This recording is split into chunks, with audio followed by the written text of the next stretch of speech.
So as you rise, come on, clear your head. My baby, as you fall so far down below. Say, my baby, you're running so far away. Your always doing just what you're told.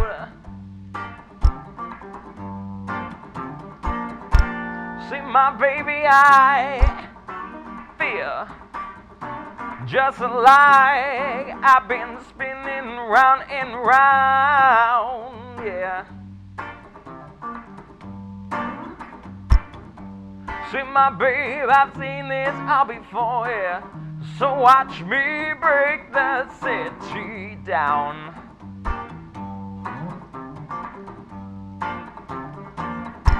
So now as the days reside tonight, now baby, the stars, oh, the stars will shine like gold. See, my baby, you're running so far away. You're always doing just what you're told. Yeah. Now, my baby, I feel just like I've been spinning round and round. Oh, my. See, my babe, I've seen this all before, yeah.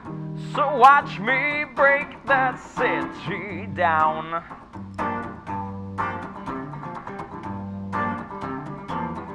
Oh, my baby, I feel. My baby, I feel as the flames begin to die. And now the stars, oh, the stars will come back once more. See, my babe, you running so far away. Now you come beneath my open door. Oh, now no more. Oh, my baby, I feel, ooh, just like I've been spinning round and round, yeah. Now, my babe, I've seen this all before, yeah. So watch me break that city down. Oh, down, down, baby. Now, my babe, I've seen this all before. So watch me break that city down.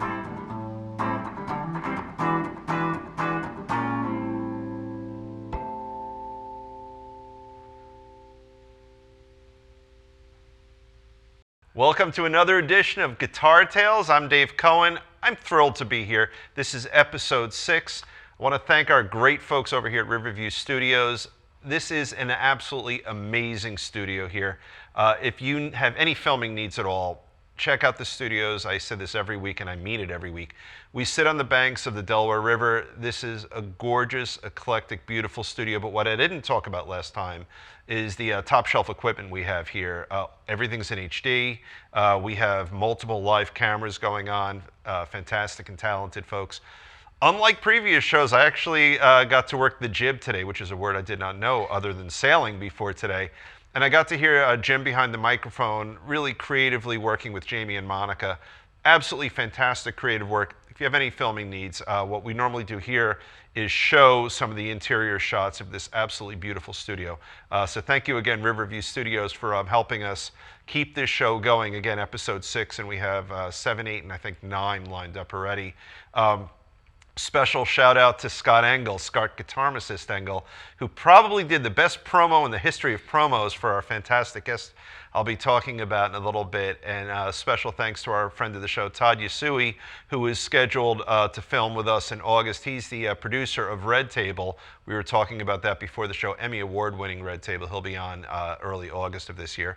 All of that being said, Thank you for coming. Thank you so much for having me. Absolutely. I appreciate So, it. you know, the only bad thing, I didn't get to hear you as well as I usually hear a guest because I was screwing up the cameras. No, you were putting in work. That was great. Oh, I appreciate it. You are, I don't know if you know this, you are Charles Laurita. I've been known to be, yeah. All right. And your band, I don't have to look, usually I look at my notes, but I have, and I will show them, a couple of CDs you were kind enough to bring for me. I always forget the name of the bands for my groups. You are not the Mischiefs, you're the Mischief. Yep, thank you. Charles Laurita and the Mischief, if we want to get a camera shot. You were kind enough not only to bring for me, but for the studio here at Riverview. You brought CDs for each of us, and these are your CDs.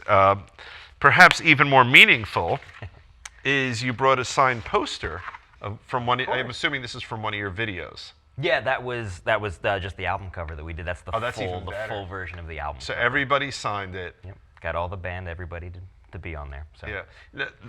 The only bad thing for today is there's really nothing left for me to talk about because Scott, well, besides the fact that we've been chatting for the last hour. That's true. Yeah. Scott did such a good promo. He's captured who you are, so we're done. Yeah, I just roll credits, I guess. Yeah. Now you know, I said, and Scott didn't put it in his little promo. I hear a lot of Maroon 5 in you, and I hear your vocal phrasing. I've gotten that once or twice before. That's cool. I mean, I loved what you did. I love Thank you. how rhythmic you are, and I promoted with a video you did that's phenomenal. Oh, yeah. And it's such an homage to the, I guess probably the 50s or 60s horror movies. Yeah, like late 50s, early 60s. Oh, it's fantastic. What's the name of that song? It's Ruled the World. Okay. It's the first track on our EP, the album with the white cover. And I don't. You held up. Oh, it's so good. And I don't know what I liked better, the video or the song, because they're both fantastic. Thank you very much. Now, you play very funky. That's what I like. That's it's just how I try to play. Before we get deeper into everything, you know what time it is? Yeah, it is 6 Degrees of John Bon Jovi. I'm in. I'm ready. We haven't talked in our little pre-interview. Mm-hmm. I've heard a rumor that you were 1 degree removed. One degree. All right, let's hear it. Yes. I did a Christmas benefit concert and shared the stage with Richie Sambora. That's 1 degree Touched removed. him. Physically, not emotionally touched him, I don't think. Right. But actually, shook his hand. And it's a wonderful story that goes with it. Oh, let's hear it. So when he got to said benefit concert, everyone's crowding. He meaning John. Not John. It Richie. was Richie. Okay. When Richie came to said benefit, so I guess that would definitely be the 1 degree. And what's the name of the benefit? It was Ernie White's Christmas show that he does. Ernie White is. I know Ernie White is. He's a big musician. Yeah. From the Trenton area. Trenton Hamilton area. Yep. I know. And Richie was a surprise guest, and only a couple people knew that it was going to happen. Okay. And then there was obviously rumors, it's like, oh, maybe John's going to show up as well, but it was just Richie who came. And everyone, was crowding around him the whole time, and I was like, Right. I'm going to give the guy space, because he looks like he's getting bombarded a lot. So, middle of the show is kind of happening, and I'm going down the hallway, kind of going to the green room, and he's coming back the other way, and I'm thinking to myself, all right, I'm going to shake his hand, I'll be nice. I put my hand out, and I'm saying, hey, Richie, it's really nice to meet you. He has my hand, he goes, get me some water, and then just keeps walking the other direction. And that was my Richie Sambora That's a good story. interaction. So I undisclosed whether I did or did not get him water from that interaction. He could have gotten himself some water at that point, but that's my 1 degree. That's a good story. My 1 degree away. So at some point, I'm assuming that he and John had touched hands, and I got that from his hand. So you think he's probably met John Bon Jovi? That would be your guess. I would think maybe he knew who he was. Okay. So At one point. Now here's what I want to say, and I will address the camera in a minute. You are now the reigning champion of 6 Degrees of John Bon Jovi. Thank you. So it goes from you don't count, and it just Richie to John. You are 1 degree. I'll take it. Here's what I'm going to say. There is only one person in the entire world who can beat you at this game. John Bon Jovi himself. I was supposed to leave that hanging, but that's okay. Oh, I'm sorry. That's okay. No, it's all good. So there's only one person, and John, you are about 40 miles away on Route 195 from where we are now. I'm just throwing it out there. All right. So now let's talk about you. Sure. Okay. So, we love to talk about gear. We love to talk about music. Of course. You are also setting another record. You're our youngest guest so far. Nice. How old are you? 28. Okay. Don't tell anyone. Okay. Oh. All right. Oops. Now, so you brought 2 guitars with you. I did. I'm loving that guitar. Let's grab it, This play guy it. here? Sure. Let's talk about it a little bit. This one, not plugged in at the moment. We were Oh, let's plug it in. Sure. Okay. This guy was the first guitar I'm so sorry. No, it's good. The first guitar that I had bought myself, and it's my second guitar that I have. And as I understand it, you brought 2 guitars. You have many guitars at home. I do. All right, and we talked a little bit. More than any guest I've had so far, we pre-interviewed. Yeah. If it was on tape, That's just conversation with me. I Right. mean, that's kind of how it works. it's all good. This guitar, I'm going to talk about this guitar because on the headstock it says Ibanez, and I said to you before we started, if you just had nothing there, like you could literally kind of black that out and say, well, this was a custom built guitar. I paid $3,000 for it. It's that pretty. Yeah. It's you got it when you were 11. I was 11. Yeah, I saved up all my allowance for it, and I was incredibly proud. It's my only guitar I own that has a name that I've named. What's the name of it? Jasper. This is Big Black Jasper. So why Jasper? What does that mean? I had a rat for a pet. I had many over the years. I had my... You don't mean mouse. You don't mean gerbil. You mean I mean rat. Okay. And Jasper was the second one that I had ever had, and he was really shy. He was a really cute little boy, and he was a purebred black rat, like from a breeder. And the rule with rats is the darker the color, the larger they get. So he was a really big boy, but he was absolutely sweet. And a lot of people don't know about rats. You know, they're really intelligent. They're smarter than dogs and cleaner than cats, and they're really cool. And so this was kind of named in his honor. That is amazing that on this show, on Guitar Tales, we just learned a lot about rats. Yeah, I was going to say, it's important for people to know because Hollywood gives them a very bad rap. Yeah, I agree. Now, all right, this guitar is stunning. Thank you. Let me grab it for a moment. Sure, I just want to go show for the for it. camera. So one of the things I love, there's a really subtle contour here. It's got one of the deepest lacquers, if that's the right lacquer. I don't know. Yeah. What I also like is that the trim is really muted and subtle. It's not a bright white. It's got a gorgeous finish. One of the other things I love is look how the strings mount. It's fantastic. I'll give you a chance to get that shot in there. And then obviously it goes through the body. I love how they're offset like that. The other thing that I think is stunning about it is that the simple pickup holders. Did it come like this with the stainless steel? Everything is stock. I don't alter any of my things. I mean, that's really pretty. It's light. I mean, the body's medium heavy, but the neck is very light. Overall, it's a light guitar. It's got sealed machine heads. Mm-hmm. We had a Gibson here, a gorgeous Gibson with open machine heads, which really surprised me. That is very cool because you don't see that on Gibsons a lot. No, and it's a one piece. But this really grabbed me. It's beautiful. Me being 11 years old and not having any idea what sex appeal was, I kind of thought this is what it would have been. I'm telling you, that's like really the fact that it's an Ibanez is surprising. Not that they're a bad company. No, because they're great. When you think of Ibanez, you don't think of a guitar that looks like this. I was never a pointy guitar kind of person. For me personally, it's got to have curves. It's got to be curvy. And this really just grabbed me, and I sat down and played it, and I just fell in love with it, me being 11 years old. And this is still my favorite guitar. Do you ever polish it up? Oh yeah, of course. Yeah. It's just the most difficult thing I even polished it before I got here, and just handling it, it's black guitars. It's just fingerprint city. Yeah, I bet. And it's that's like a car. It's like a black car. Yeah, I mean, and that was when I was 10, 11, starting to play. My first 2 guitars were black, and I was like, I'm gonna have all black guitars because I'm rock and roll. And then they all clearly you did. They all gradually went and got like whiter and lighter over time. No, it's really, and I'm assuming those are DiMarzios or something similar to that. Yeah, they're the Ibanez DiMarzios that are in here. Okay. And it's cool because the bridge system at the time was new. It's a Gibraltar bridge. Oh, okay. Which is very, very cool, and they're so easy to adjust for intonation. Now, do you ever take the pick and move it, or the pickup and move it up and down to? Not so much. These have been set there for all these years. So did you ever even adjust it once? When I initially got it, it was set up. But for me, I mean, I'm a neck pickup player for everything. Yeah, I noticed that. You're not a big treble-ish kind of guy. No, that's my sound. It's always that kind of rounder, warmer kind of feel I've always liked a lot. And you need punch because you're playing very percussively. Incredibly. That's the word, percussively. Yeah. That's. And you're a fan of doing the. Hold on. What's this called again? It's. Oh. What is this called when you do the? What is that? Oh, the octaves. Thank you. Mm-hmm. Octaves. You do a lot of octaves with your song. Yeah, I would say that fattens it up a lot. Yeah. And I mean, a lot of times when I play or how I write my stuff, a lot of my guitar parts I'm singing over top of are also going unison with the bass parts. Okay. So the bassist and I a lot of times are doing the same thing. Like Now, let me ask you this. When you say the bassist, are you playing the bass at least on the track that's recorded? I know you have a full band, but I also know you write, you literally did your own videos, which we'll talk about.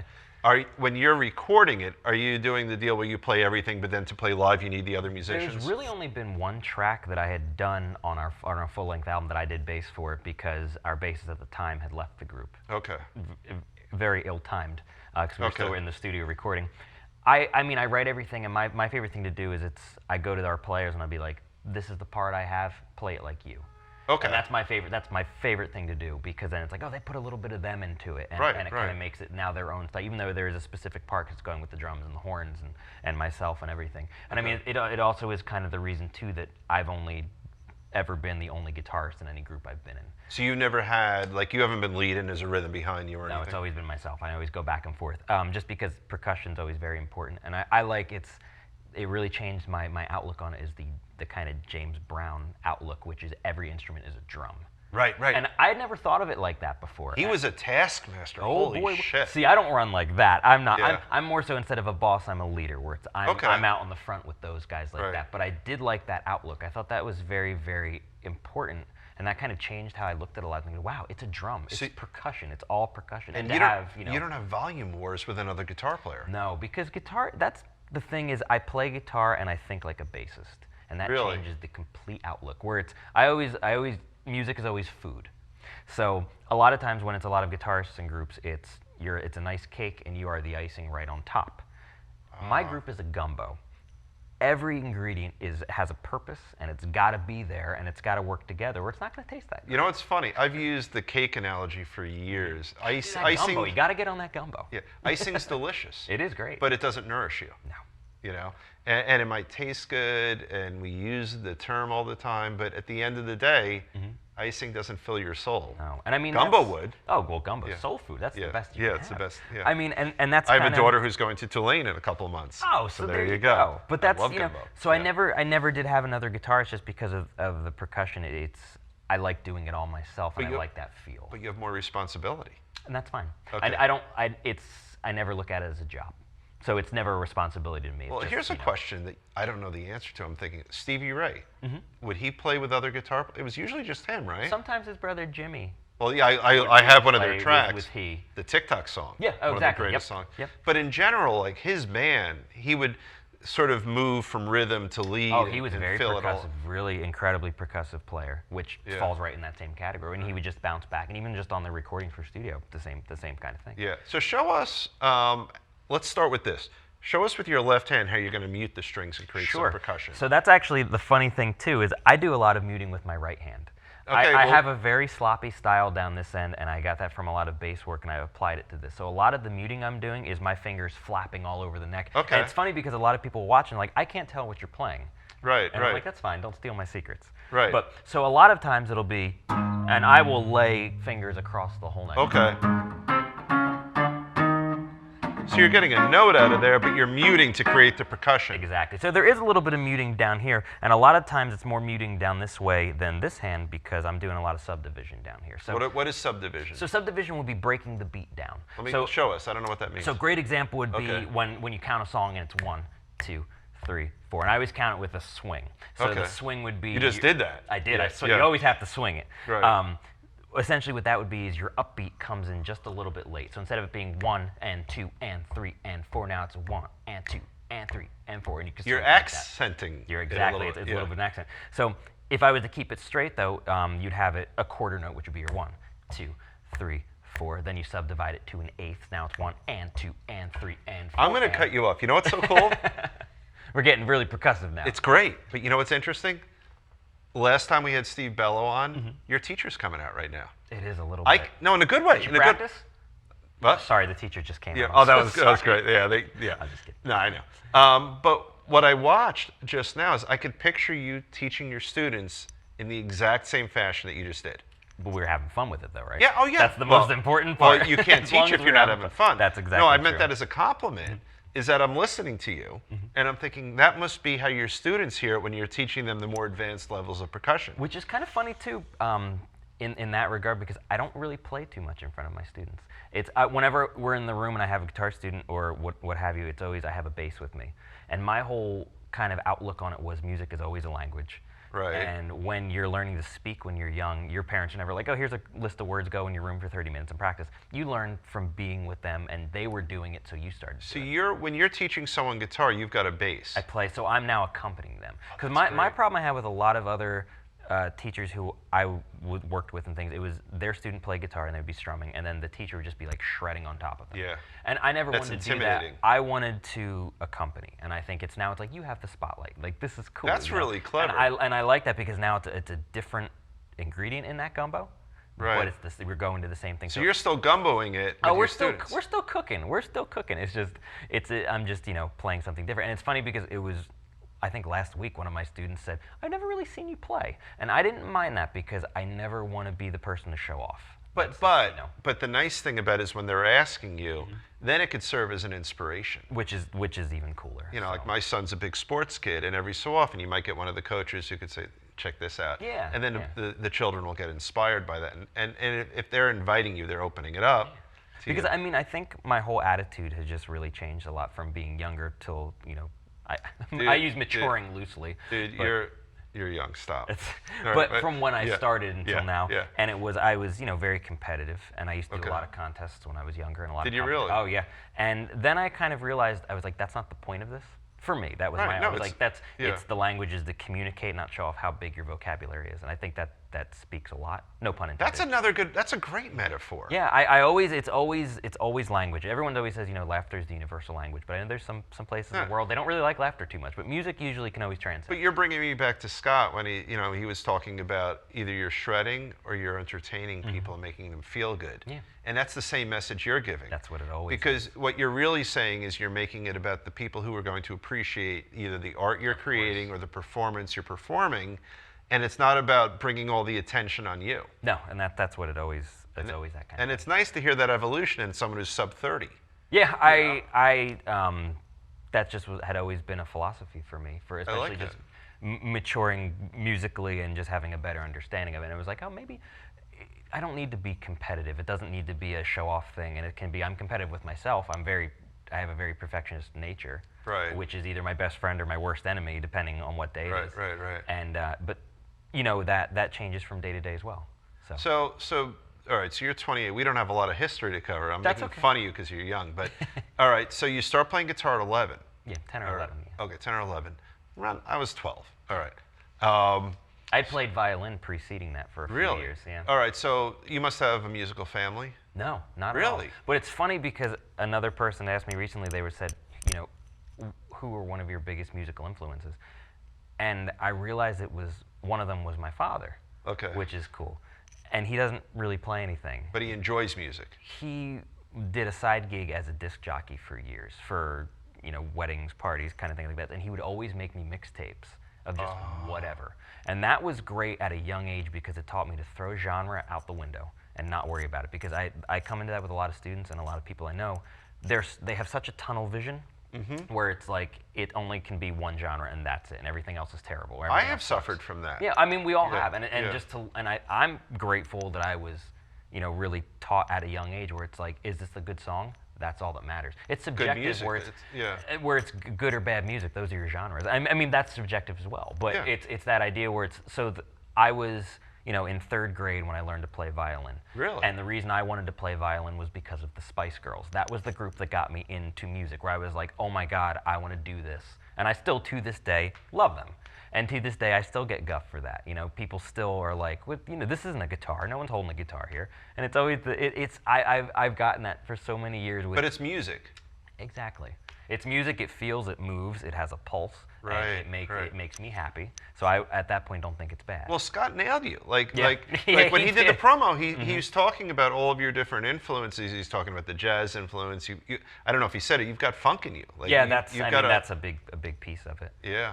Which is cool because that was more so brought out with my original band, which was great. Because preceding that, I had a blues trio, And I heard blues in the two songs you did. Very I much heard a lot so. of blues coming through. And it's funny because I say blues trio, and I use that roughly because essentially what we would do, it was a cover group at the time, and I was just starting to write, and we were covering stuff, but we didn't cover all of the basic kind of bar band songs. We did whatever I wanted in our style. Okay. And I always realized, and that's when I started to see you're covering a song or you're imitating a song, and there's a very big difference. So I love taking things and putting my spin on it. So who would you do when you had your... We would do the Eurythmics.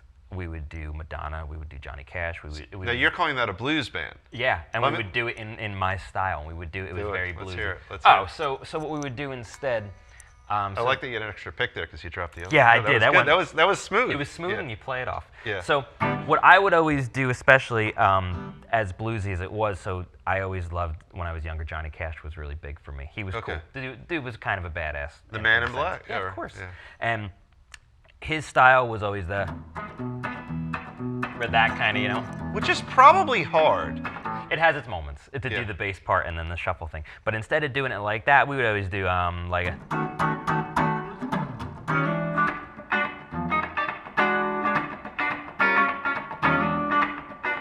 So you're playing a ninth right now. You could ninth chord the hell out of that thing. I hear that train a-coming, rolling around the bend. Well, I ain't seen that sunshine since I don't know when. See, I'm stuck in Folsom Prison, and my time keeps dragging on. Keep going. You could do the whole thing like that. So here's the funny thing. And people love it or they hate it, because I had a lot of people who would really That's hate fantastic. it. But I don't care. So about 20 years ago, Billy Joel went to Trenton State College and did one of those things where he talks a little bit and plays a little bit. And he would say, well, what's the song with the great piano intro? Oh, boy. Angry Young Man, right? Yeah. Yep. Or is that Angry Young Man? Yeah. When he hammers? Yeah. So he's, well, I kind of put it together, and he starts playing it, and then he fucking stops. And I'm like, just keep going. Yeah. That was so good. I didn't want you to I'm so stop. sorry. No, don't be sorry, but I'm complimenting you. Thank you. I But appreciate it was that. funny because I'm watching that, and I want to hear what he has to say. He's Billy Joel, and he's a gift to us. Mm-hmm. And then he would start a song. And he's like, oh, anyway, so that's how we put it together. I'm like, no, it's so It great. was a lecture, not a concert, I guess. Yeah, it was. It was like a town hall-ish kind of vibe. Yeah. That's fantastic. Thank you. Just do a few more bars of Yeah, that. so I mean, that was really good.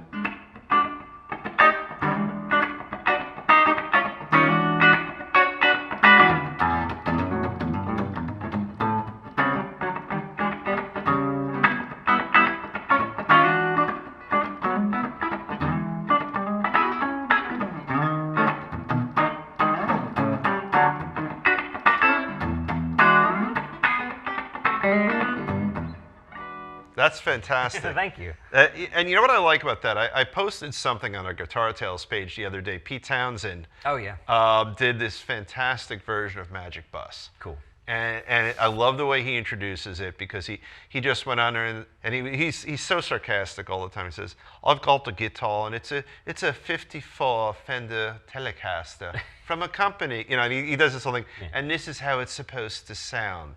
And it's the best thing that ever happened to that guitar. But what you just did something similar. There's a metronome in your head. Oh, it's all about feel. Yeah. It's all about There's feel. no drummer in this room. There's no drummer in this studio. This was the drum. Right. And you could have had empty space. You could have stopped for 3, 4, 5 bars, and it would have picked up right where you left off because I heard that metronome in your head. And that's one of the things I like about it. It's always nice because any instrument, luckily, thankfully for me, I'm happy it does exactly what I tell it to, for the most part. It usually can. That's pretty cool. And what I did there, demonstrating within this complete ridiculous full circle, that was subdividing it to a 16th. Show it. Then what do you mean by that? Because I didn't get that. So we were doing the quarter note. We were going, we're going 1, 2, 3, 4, and then you hit the upbeat. So now you do an 8th note. So it's 1 and 2 and 3 and 4. So now to subdivide it to a 16th, you're doing 4 beats for every quarter note. Okay. So it's 1E and a 2E and a 3E and a 4E Right. and that's my main gig. Now, I'm watching your left thumb. Will you use that to mute the low E a lot? Sometimes, not necessarily. I mean, I have very big skeletal hands, so, Okay. so it's either kind of hanging here or bouncing around. It kind of depends what I'm doing. So like when you're muting, you're going to use your pointer a little more on the Yeah, it's a lot of times I'm using a lot of my pinky and my third finger, my fourth and third, are kind of flapping all over and kind of doing a lot of stuff like that, which is a weird, gross-looking technique, but it does exactly. Yeah, it works. It does exactly what I do. You're very percussive. Thank you. Now, more important than you, more important than me, I've been ignoring our most important guest of tonight. And you know who our most important guest is. Oh, well, yeah, I'll just leave. So, yeah. if you want So my dream amp, the camera's in the exact right place. You brought, and I didn't see this until you were walking, you brought a Mesa Boogie. I did. That's my dream amp. And what I love about this amp is it's not even remotely new.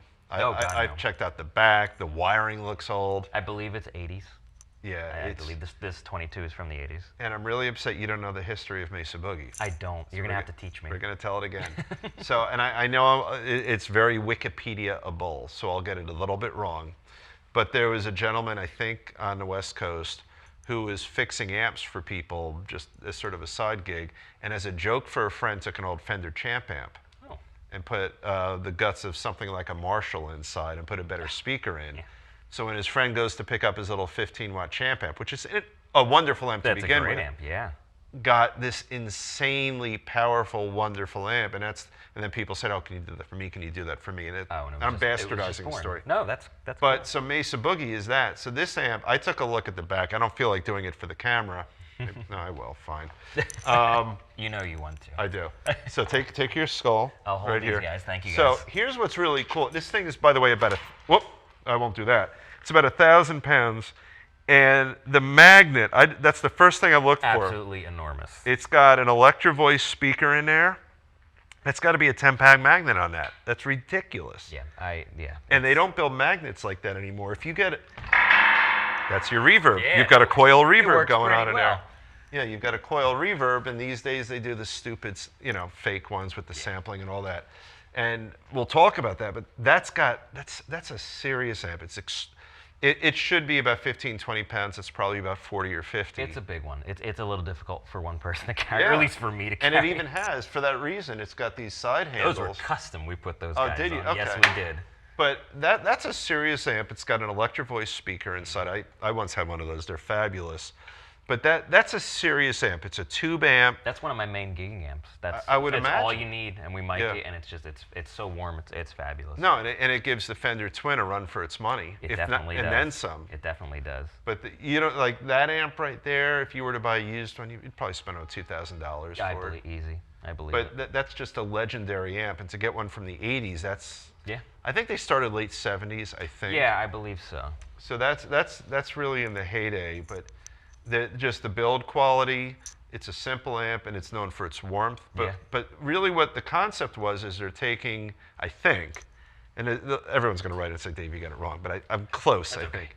But you're getting sort of that Marshall quality, but packed into a more compact amp. Most definitely. And I don't think they're built for the level of overdrive you're going to use with a Marshall. No. But it's got the warmth of a Fender Twin. I mean, most importantly, when you turned it around and looked inside, I mean, did you see the size of the balls on this thing? Because they're pretty big. They've got some big balls It going on. definitely worked. That was good. You have me thinking like, balls? Oh, I get it. So, I'm sorry. I'm so sorry. It's all good. It's all good. So, all right, so we've got that, and then we've got another guest it's kind of like, that's a tough act to follow. But it is a tough act to follow. But let's talk about your other guest here. Sure. All right. My other one. All right. She don't have a name. No? But she's cute, though. We just always call her the tomato cream. And I think the name, my bandmates and myself always say, and I think the reason for that was we have our ritual is every holiday for around the winter holidays, I treat all my band guys out to dinner, and we all go to this one Italian restaurant in the neighborhood, and they have vodka rigatoni, and it's like the best Which thing restaurant? ever. Let's promote That would be Mama Rosa's, which that? is right in Hamilton. Okay. Which is one of my favorite places. It's our little neighborhood spot, and it's just like good people, really great food. It's fantastic. You can't do bad in Trenton and Hamilton. Oh God, no! It's perfect. But it's funny because we were kind of saying, "Oh, this is the tomato cream guitar," and it kind of went with what our favorite dish that we get there. So it's a Squire, but it's really a telly. It is. It is. And I mean, you know, this was important for me because a lot of people always see, and I had very high sentimental value with my guitars. Right. They always mean something to me. And this was what I always call my car crash guitar. And why is that? We had my By the way, that's insincere. I already know the story because we talked too much, but I want to hear it. Sure, no. Yeah. I'll do it in wonderful, horrible detail. Okay. My band had been on a very long hiatus. It was about a year because our bassist had left. Okay. Very poorly timed, and we finally, you know, trying out so many people, we got someone back in, and we had our first comeback gig, and it was packed house. It was fantastic. It was just dancing, energy. We loved it. And the following day, I was just put out a video online, and I was like thanking everyone for coming out. It was such a good show, and it really felt warm. It was a great feeling. And then I had to go and get crickets for my pet frog. And I go down the road about 2 minutes, and a 19-year-old gentleman, he was texting, and he crossed the yellow line and went right into the front of my car. And full speed, we hit head on. And it was crazy because just I still remember it was Madonna's Borderline was playing on the radio, which is that's my favorite Madonna song. And the second we hit, the battery cut, so the music just stopped. Airbags come out, shit's just flying everywhere. Burn marks and blisters up and down my arms from the airbags. Just, the gunpowder that shoots the airbags out of my face. It was not fun. I had bruises everywhere. But I got out and walked away, and that's very huge. important. That's huge. And For a head-on, it's really huge. I immediately, you know, I had this big adrenaline rush. I kick my way out of the car. I run. It's like an accordion at this point, and I run to see if the other dude's okay, and he's good. And I couldn't even get back in my car to take the keys out, and I guess I just had such an adrenaline rush to kick my way out. And yeah, that was crazy because there were a lot of kids I went to school with who died from that same crash. So from that exact crash. From that exact kind of thing where they just, I don't know what happened, but and so that was pretty horrifying. But the fact that I got out and walked away was great. And so the following day, or the next day or two, I went to work to teach lessons, and we just got this guitar, and it was on the rack. And the color grabbed me because it's not like a red. It's not a fire engine red. It's a pinkish kind of red. Yeah. I was like, oh, that's a pretty cool looking guitar. And I was pretty, you know, unhappy at the time because of just all this happening. And I sat down and played it, and I was like, wow, from just the shop, this plays great. This is awesome. It's a cheapie. I didn't care. I literally paid for this with the big jar of coins in my room, and I paid for it with loose change. I love this guitar. So I always call this my car crash guitar because it was kind of, it brought me out of the rut that I was in. And you know, and I get a bad rap for it because I love gigging with this. It's such a workhorse, this thing. And it's funny. So you're a young guy. You got to beat that thing up because it looks like it's right out of the shop. Oh, I can't beat it up. That's disrespectful. Really? I can't. I mean, I understand if it's natural wear like this. No, I don't mean on purpose, but I mean over the years. Oh, she'll get some wear and tear, and that's fine because that's character. Yeah, and I like absolutely. And character is beautiful, of course. So my issue with the Tele, which is a wonderful guitar, the bridge. How do you deal with the muting with the bridge? I never liked those bridges for muting. For ham pump? Yeah. I mean, I have these very long orangutan palms, right, so I've never had too much of a problem. And I mean, mainly it's the ball of my hand and kind of everything. For laying down. My thing is too. A guitar is a guitar is a guitar is a guitar. So I have my collection is very eclectic. So what are you? Yeah, it's. I have Mi Ibanez here. I got this Telecaster. I do have a real Fender Telecaster that has. Well, this is real. It is a real one. It's a lower model. But I have real. I have an F-hole Telecaster. I've got. So a semi-hollow body? Yeah. It's a thin line. It's a '69 reissue of a thin line. Dude, that's I've got your Les Pauls. I've got a knockoff Les Paul. I've got a G&L. So you have a regular. G&L was a good company. G&L, awesome. That's my birth year guitar. It's a 1991. It's no, really G&L cool. was very cool because they were disgruntled. That was still Leo Fender. Yeah, they were disgruntled people from Fender who sort of went out and did their own thing, and they didn't fully take off, but they had better build quality than Fender, I remember. But so I have all of these inconsistent guitars. They're no two are really the same. They're all different, and everyone. That's consistent with your musical taste because you're not discriminatory. For me, it never mattered. It's a guitar is a guitar, and it's people always give me a lot of shit because they're like, well, this is this cheap crafted in China, whatever. Who gives a damn? And I'm saying, let me break it to you, bud. This is a piece of wood. they're all pieces of wood. It's got strings, it's got a neck, and I can tell it exactly what I want it to do, and it does exactly what I need. You realize on the show that's kind of sacrilegious what you're saying. It is a little bit. That's good. But it's a different mentality, because I, for years I was always like, oh, gotta have these big guns, and I have the big guns. I've got the and I love my big guns. But so, I know I'm cutting you off. No. But when you play this, do you feel the same about it as you do with your 1969 FL Tele? Of course. Really? Of course. Because it's what you're going to pull out of that. Yes, that's so exactly you're not what that's interesting. And you told me walking in today, you're not a gearhead. No, not at all. So you're not emotionally attached to, like I pointed out, you didn't know. I said, it's got to be a 3-bolt neck. And I looked and I was wrong. It was a 4-bolt neck. Yeah. You're like, all right, great. Sure. But yeah, you don't care. So if you say so, Dave. But you're about the music, but you're not necessarily, you're emotionally attached to maybe the name of your guitar and where it was in your life at that moment. Yeah. But you're not emotionally attached to the build and how the build impacts upon your art. Brand name, cost, build, never were an issue to me. It's that idea where I can pick up any one of mine and play anything that I have to, and it will always be consistent for me. And I don't know if that's like very chameleon-esque. No, that's great. Which is kind of cool. I don't know. Think or it just means that I'm just inconsistent with how a guitarist should be. I mean, I think this is it's a better quality than folks who are going to artificially attribute musicality to a name that's on the headstock, or whether it's Schecter building your bridge, or just it's It is what it is. I mean, and at the end of the day, it's an instrument, and if it does my job, I'm completely happy. I don't. It never mattered to me. So you're not like getting attracted to whether it's a single coil or a humbucker. There's strings, there's a neck. You can get it in tune. Now, how much do you care about things like what kind of action it has? Does that matter a lot to you? I mean, it does need to be able to play. It does have to be able to have, a decent action. Mine's not super low. It's no, enough. That's like average action. And I mean, I use your 10-gauge strings and stuff like that. And I mean, you use 10. You don't use 8s or 9s. No, I'm a 10 guy. And that's probably because you're so percussive. I think I just always had for a while. I remember reading, because one of my favorite guitarists, not necessarily genre, fluent with me, is Ritchie Blackmore. Really? And he and Stevie Ray, they use 13s, which is just ungodly serious? Crazy. That's like inhumanly possible. I don't know how that works. I just liked heavier because you do get a little bit different sound. It's a little punchier. And especially because I'm neck pickupping everything regardless of my guitar. It always kind of gives a. Well, look at that right there. You got it in the neck position on so right here, without even thinking about it. There she be. Yeah, there she be. So you got both. You got the bridge pickup, and then you've got the neck pickup, and that's where you leave it. And this is so great for me, not being a gearhead, because you couldn't get more simple. No, you can't. Yeah, I mean, well, this you is could, simple too. because the original Tellies were one pickup. It was guitars. just one pickup and like one knob. You had one. No, it's a pot. No, it's this is pretty knobby, Dave. Yeah, you're right. That's you're me right. being a gearhead. Yeah, right. It's but yeah, that was I always just it was a guitar for me. That was things. There was a ton of gentlemen I've worked with before, and they were just these major gearheads. And it was always like, oh, it's got 16th spacing here, and the fret this, and the neck this, and this and that, and this and that. I'm like, that's cool. Can you play it? That's I think all you're that mattered right, to and me. I think your attitude is more pure than someone like mine, and in all candor. It's just opinion. And no, and for me, like, I'm not as committed to music. I'm a lawyer all day long. Yeah, but that's impressive too, though.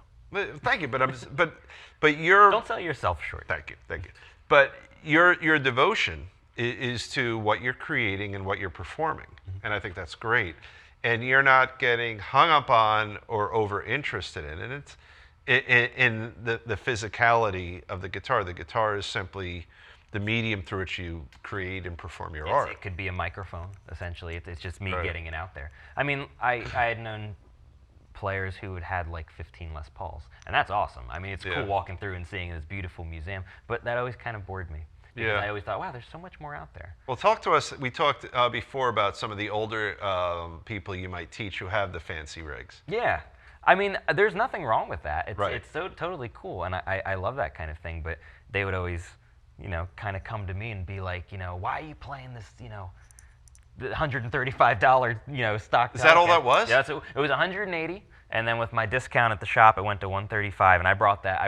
Got my big jar of change. I cashed that in at the bank, and I was so proud. That shocks me that you can buy a Fender for under $150. That's pretty cool. And that was the outlook. When everyone they saw a lot of my students or some of my elders would see it and they saw a price tag. And they're like, well, this is cheap, so it's not good. Right. And I mean, I don't have that great of a car, but it still does the same thing every other car does. Right. Granted, I'm not a car person either, but it's that kind of aesthetic where a lot of people, it's the name brand and the cost, and obviously those instruments are built fabulously. So like I have it's a Gibson Sg Supreme. It's midnight blue. What year? It is, when did I get that? I was 16, so that was 2006. You bought it new. Yeah. Okay. It was a lot. Yeah, and it's so funny because with that, it's a great guitar with the double cutaway, and it's great. Very neck heavy though, because the body's so thin and it wants to just take a shot every time. But you get great access because you have all the danger zone is now more easily accessible. Right. And I love that guitar. It's a midnight blue, so it's like a sunburst, but it's a blue burst. And it's not an Epiphone, it's a Gibson. It's a Gibson. Okay. The big, fat, beautiful abalone inlays. It's gorgeous. It's a work of art. Right. And I have all of my guitars set up by the same person. I'm thankful that my uncle is a luthier, and he's really? He's the only guy I trust. He also played bass in that blues trio we talked about. Oh, that's pretty cool. And he was one of my big musical influences for upbringing as well. What does he build?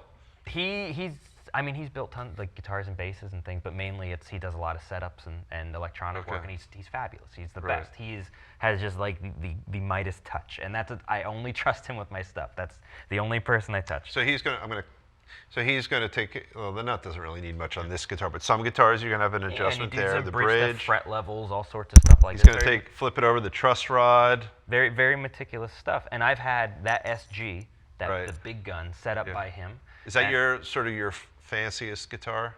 I have a couple bigger guns like that too. I want to hear. But I had that set up by he, and then I have another Ibanez. It's called a GX70, and it's another. It looks like a fat SG. It's red. It's like a very starter guitar. It's like a candy apple red. It's a cool guitar. It was $85 at a tent sale. That's a great deal. So I had them both set up, and that guitar is normally about a $200 guitar. I had them both set up by the same person, and that red Ibanez has more mojo than the big guns. Really? And that's just how it. I love that blue SG. I really do love it, but it's got the mojo. It just kind of works. Yeah. Well, I mean, Gibson. I'm more into Fender than Gibson. Yeah. Gibson is always a little more money than the Fender. Oh, boy, are they? They're built better than the Fender, but they can't recreate the character of a Fender, I don't think. Character is a very important word with an instrument, and I mean that's what this to me had character when I played it, and that stuck out more than a price tag, than a name. And the funny thing is, the character you're talking about is what it's pulling out of you. It's not even a real tangible thing. No, this could have been any guitar that you happened upon that day. Would have pulled the same character out of you. Well, I also do believe it does have a character as an inanimate object. All right, so I'm dissing your guitar. I apologize to the guitar. She's going to be good. It's okay. All right, we'll talk later. But I also see it as because it's a very action-reaction kind of thing. Okay. So it does have a certain feel to it, and it does have a character that it does bring out of me that I'm also getting from. I mean, it's my partner when I play. This is my closest partner. Now, you know what that pickup's called, right? The small one? The lipstick? The lipstick, See, I'm cool. Yeah, you got it. You got your gear. I'm a cool guy. Yeah, there you go. That's a lipstick pickup. Yeah, that's like my minimal knowledge, like that kind of thing. Yeah. I mean, I've learned a lot through doing it for all these years, but that was never crazy importance for me. But what's funny is that so you've got this, but then you've got like an amp that most guitar players would salivate over. So what's the history of your Boogie? That Boogie was owned by Mr. Mario Di Bartolo, who is another local musician extraordinaire, and he was selling it at a music shop I was working at for the time, and I was happy to get it from him because hopefully a lot of his mojo went into it. Right. So hopefully I could get some of it back. So that's why you're feeling it, because for someone who's not a gearhead, you could just as easily have gravitated toward a solid state, basic 1995 practice amp that's 50 watts or something like that. But this is a storied amp. Yeah. Do you feel the sort of the warmth that the tubes are creating for you? It does have a great feel to it, but I mean, a lot of it too, I think, is the person playing it is very important as well. Okay. Because this is one of my main gigging amps. Another one of my main gigging amps I have, called a PV Envoy. It's a solid state little who cares amp. Right. And it feels and plays great. It has beautiful sound. And so it's like a 20, is it bigger than a 20 watter? It's a 35. And just a single 12 in there or Yeah, something like that. Small little guy. And it's You mic your amp, you're fine. you mic it and you can get a good sound of it, and that always matters. Do you to me. mic this guy? Oh yeah. All right. And I think the one thing whenever I'm looking at amplifiers, I always just crank the clean channel because I want it to be crystal clear and perfectly clean. Yeah, and you don't play with I mean, well, correct me if I'm wrong, but you don't. I don't think. Today I didn't. Today Okay. I was all clean, but in the band stuff I do use a lot of fuzz. And, You will. and stuff like that. I mean, my pedal board's very reserved and tiny. I have Okay. 3 pedals, one of which is a tuner. So it's Okay. really it's So not what do too you much. use? I have my 2 pedals. I have one's the Black Rat.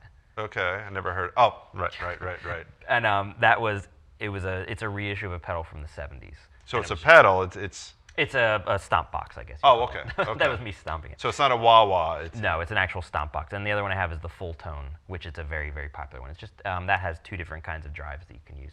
And I kind of go from more intense to less intense to least intense. And that's kind of the order I go in. I see, and you're so much more about the playing than all the details about the. I never got crazy into a lot of effect stuff. I love people who can use them well, and, Yeah. and it's really kind of brings out their stuff. But also there were a lot of people who I had grown up with playing, and you have 15 effects on, and you're kind of just hiding behind the playing. Yes. And Well- I always was kind of a little weirded out because my whole looking at it was, if you can't do it perfectly clean, Yeah. then you gotta work on it. Let me ask you this. So did you see the special with Jimmy Page, Jack White, and The Edge? And the Edge, yep. I did. One of these things is not like the other? Exactly. And who does not like the other? I would say Jimmy Page wouldn't be like the others. Oh, personally. really? Who was yours? Well, I felt like The Edge didn't belong on it. Well, yeah, I also agree with that. Yeah. I mean, he and Jack White are very, very effect heavy. Yes. In that regard. Right. And I felt like Jack, I love The Edge, Oh, but he didn't belong in that special at all. I would have probably put like a Jeff Beck there. Would Yeah, have been a yeah. cool choice because it would have been a different dynamic. Yeah. Or Ron Wood. Yeah, Everyone great choice. He doesn't get I like him much better than Keith. Yeah. You Yeah. know? But yeah, like I love what The Edge does, and he takes the effects and makes them his artistic tool. He does it in a different way. But he's not like the guitar playing. You wouldn't want. I mean, I'm sure he's perfectly fine with a clean tone, but you wouldn't think of him the way you think of him now if he just had a clean tone. Yeah. Yeah. Yeah, that's very true. It wouldn't. Well, nothing would sound the same because literally he's plucking a note every like 10 seconds. It's just doing echoes and reverbs and all sorts of stuff like that. But he made that his art. That's what it was. And I'm a huge U2 fan, but it was shocking to me to hear him and Jimmy Page together. I remember the clip they're all doing the Cashmere and Jimmy Page showing how he does that weird special tuning. Because I always assumed it was played a certain way, and I was completely wrong. It's like this very like batshit tuning. And I felt the awkwardness that the 2 other guys felt like, why are we on the same special as Jimmy Page? Because they're not even remotely at his level. I mean, they're both incredibly talented. In different ways, In though. different ways, Yeah. which is fine, though. Yeah, they're wonderful, Yeah. But I could sense, like, and Jimmy was feeling it, too. He's like, oh, who are these Why kids? am I here? Yeah, I felt that. I want to talk a little bit about your band. Sure, I'd love Or to. a lot about your band. Yeah, We could even put him thank you. down. You could. Now, I owe those guys a whole lot. So our rule here is pick up the guitar anytime you want, and show us some stuff, some shit as we're talking. Sure. So your band is called The Mischief. Yes. Okay. How long have you guys been around? We have been around since 2012. Okay. And there has been, a couple different iterations of members coming and going. Right. But the core guys who are still there. It's been 2012. All right. And your name is in the band. It is. So It is. it's Charles Laurita and The Mischief. The ampersand, not the and the. It's Oh. very. There's an ampersand. There has to have. That's classy. Okay. I thought. All right, Which yeah. is terrible for Instagram because when you do like handles on any internet thing, they don't let you do that symbol. Oh, really? So I have to put and that kills me. It physically. So hurts me. so what's the composition of the band? You've got you on guitar and vocals. I have myself guitar and vocals. We have bass and drums.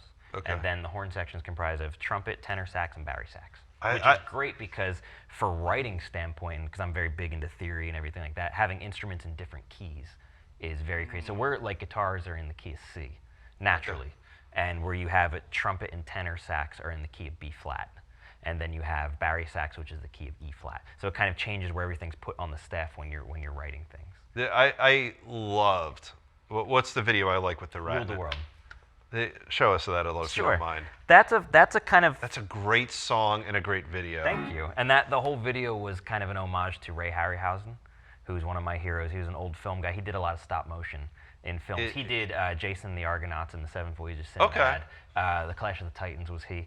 Oh, he did that. That's a great movie. That's an awesome movie. And wait. The star that was he was a soap opera guy. Yeah, that. Well, I also know of Clash of the Titans. Laurence Olivier was in that too. Oh, I'm thinking of a later version. I'm thinking of the '70s version of it. That's the Laurence Olivier was pretty old in it. So it was because that was in the '70s. So I forget the gentleman who was the lead. He was like a Knots Landing kind of guy. Yeah, he was. He's a pretty boy.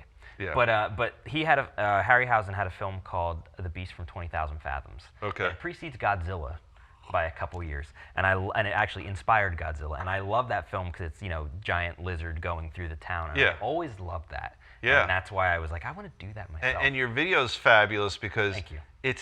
It's fabulous. It's in black and white. It's super cheesy, but we loved it. It looks so fake. Oh yeah. And I know you did that on purpose. Yep. And Scott and I were talking about it, and we loved it. And Scott's a film guy too, Yeah. and immediately anyone who appreciates that stuff knows it's an homage to bad movies. Oh, totally. Yeah. Yeah. I love the B sci-fi movie stuff. That's always really cool. And it was fun to build a miniature town because I did that all myself. That whole thing was like a me production. And I had a couple of other bandmates. And you had what? So this woman, is she the one who's in it? Yeah, she's the screaming. We had to have the screaming vixen, as they say. Yeah. In the old films. So she's in it, and she's like back against the wall screaming and things like that. And we did the Jaws shot, which was great, where it's the analog zoom pulls out while you're moving the camera inward, and it kind of makes that weird, kind of trippy effect. Right. Which is like my favorite. So now the song, Rules the World. Rule the World, yeah. Rule the World. Yes. Okay. So show us that song. So I love, that's definitely one of our favorite. We always like opening with this one because it's a really big punch when it kicks in. And this is one of the ones where I'm very much emulating what the bassist is doing as well. And that always was a challenge in the beginning because it was coordinating myself to sing over top of a counterpoint actual rhythm. Okay. Which is very weird. But the main part of it is it's a chromatic run. This is what we just talked about. That's a chromatic. That's a chromatic run. Yeah. Which is very cool. So it goes from your minor one to your flat third all the way chromatically up to your 5, and that's kind of the build of that. And it's really cool. So it's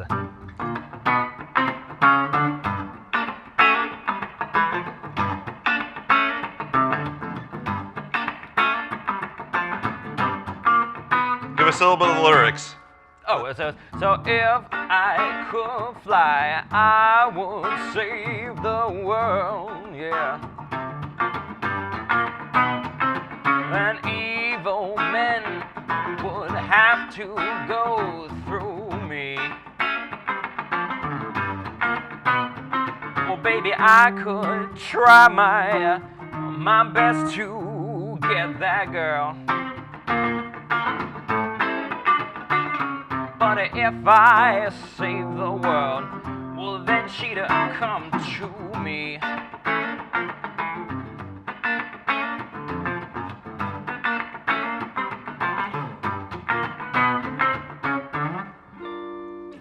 And it's very percussive, it's very rhythmic. Oh, it's fantastic. But it needs to be for what I kind of wanted to bring out. So that song, is it meant to just be a fun song, or was there something serious? Because the video, obviously, is a fun video. Oh, it's so goofy. When you wrote it, is there some meaning, like sort of a deeper level of meaning behind it, or was it meant to just be a fun song? That's the fun part, is I rarely talk about what any of my stuff's written about. You'd rather it mean to the listener whatever. Exactly. They I pull like out of it. it's what did you get from it, and that's what's kind of fun with that, where it's as opposed to being like, oh, it's X, Y, and Z. It's what did you hear? Were you able? Because it's vague enough where you're able to project something onto it. And I always love that with songs. Like there's always a huge handful of songs that I always gravitate back towards because it's like, oh, I really like it really grabs me. I really feel this, and it probably is nothing what I'm thinking it is. Right. Well, but it works for me. One of the best examples of that, I'm thinking of You're So Vain, Carly Simon. Exactly. People wonder, who is that about? And there's all this speculation. It was a story, I think, in the Times recently. Yeah.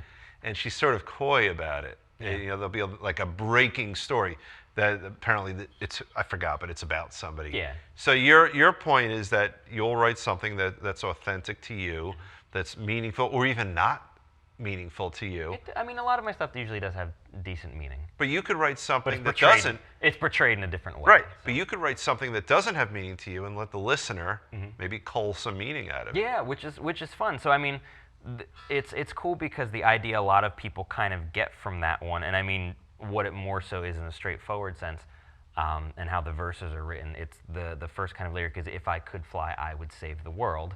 Right. Evil men would have to go through me. And then it kind of builds and builds and builds, and from the ground, the ground level kind of outside looking in, Right. the song progresses as this person has a power, and then it gets stronger, and then it overtakes them. And it's the whole idea of, if I came crashing down, the man who could fly. And that's a whole big deal with that. So everyone's like, oh, it's this cool superhero kind of thing. It's like, yeah, sure.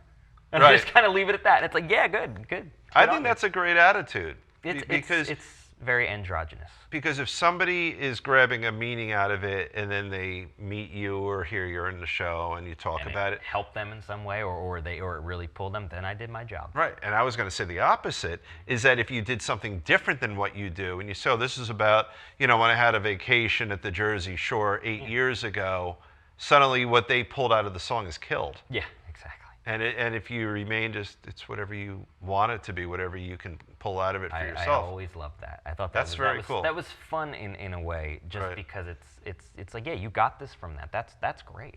Right. I love that. And I mean, and when it does come down to it, I write for myself, not in a selfish way, but it is that idea where it's, these are my feelings, these are my words, and it's coming from me. It's not meant to be for a group of people.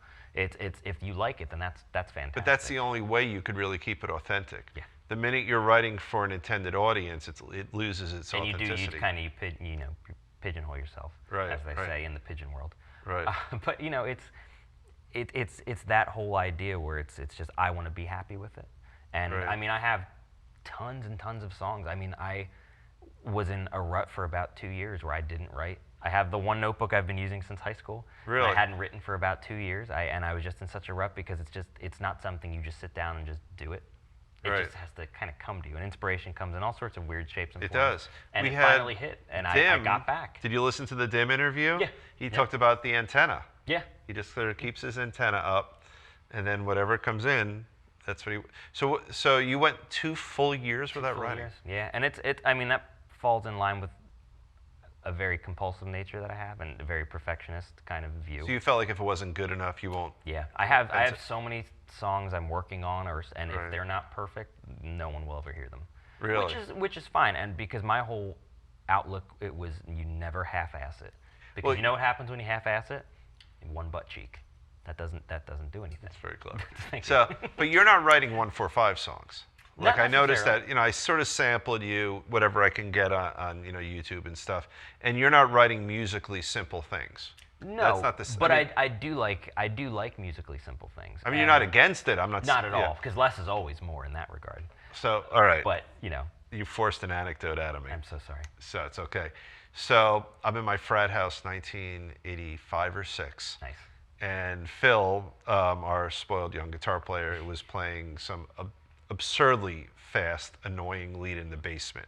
A bunch of us are on the first floor, and one of the guys said what you said. You know what? Less is always more. Yeah. And then some of the other guys said, well, less is usually more, but it's not always more. It depends. And then it devolved into, well, what if you only played one note every 10 minutes? We got so serious, there was actually almost a fist fight. That got very deep. It for did. A frat house. It did. It was funny because we had 5 bands operating out of one basement. Oh, wow. And it was such an intense fight over sort of the purists who would just say, no matter what, you can't play a fast lead. You can't, even appreciate popular music. To the other side, which is, we loved, back then Van Halen was a burgeoning band, or whomever you want to emulate. And it was literally, there was shouting. People had to be separated, and it was all started with the less is more. And then I was in the middle, and I said, I didn't give you horrible flashbacks. Little from PTSD. That, okay, I was gonna say, I'm sorry. Yeah, I apologize. But I wanted to temper it. I thought, well, within reason, less is usually more. But how far can you take the less? But I actually agree.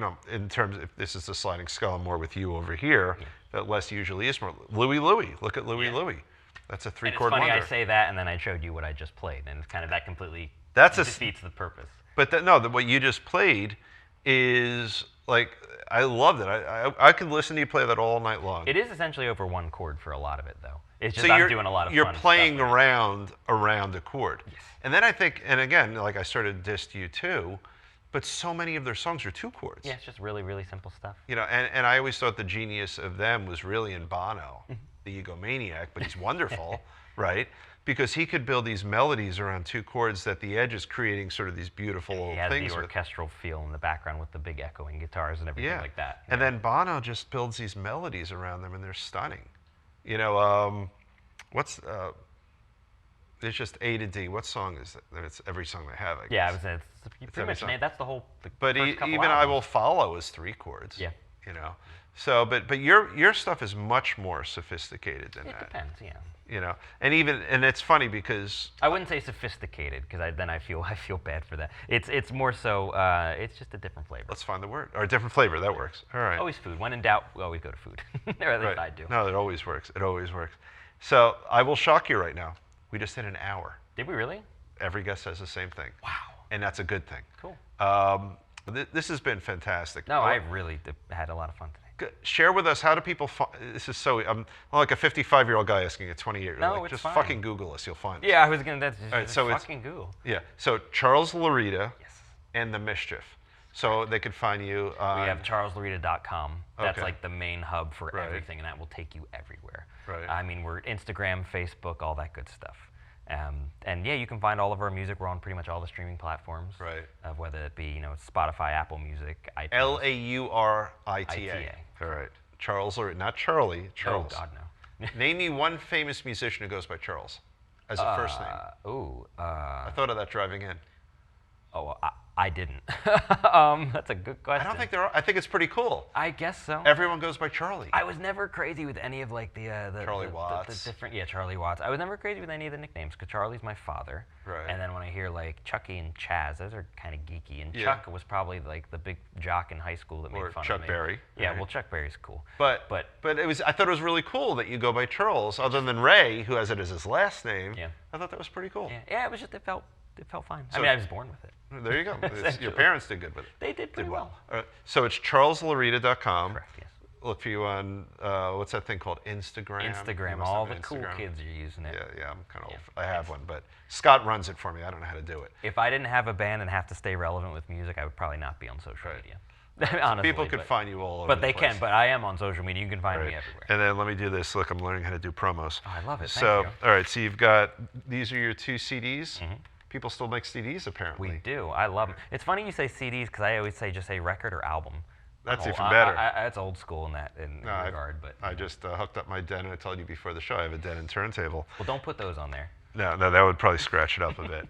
All right, this has been fabulous. Thank you so much. Thank you so much. very much. So listen, we're having a great time here on Guitar Tales. I want to put another thanks out to Riverview Studios.